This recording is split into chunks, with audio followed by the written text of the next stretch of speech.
Барлықтарыңызға сәлем қыздар. Бүгін сіздерге жасау жолы өте оңай кекстің рецептімен бөлісемін. Видеоны көрместен бұрын каналыма подписаться етуді ұмытпаңыздар.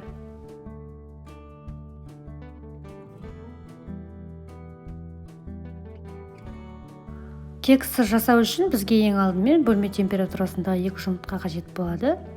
2 жұмыртқаның үстіне шекерді салып, жақсылап көпіргенше миксерлеп аламыз.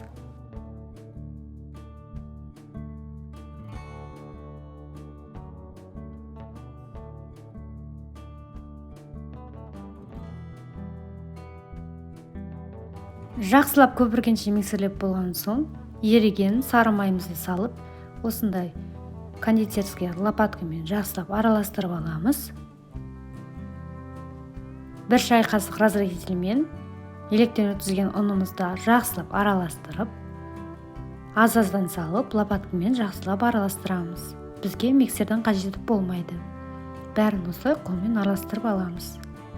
Пышный пенамыз жатып қалмау үшін осылай қолмен араластырамыз.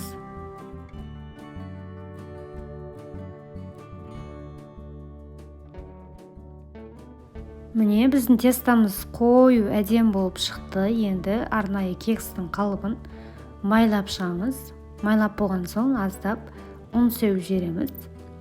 Сосын барлығын барынша бірдей етіп 2 қасықтан салып, қызып тұрған 180 градус пеште 25-30 минут бойы пісіріп шығамыз.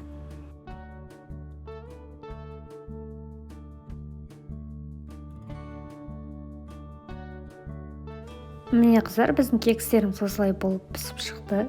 Егер де видео рецепт ұнаған болса, каналыма подписаться етіп, видеоға лайк басып, комментарий қалдыруды ұмытпаңыздар.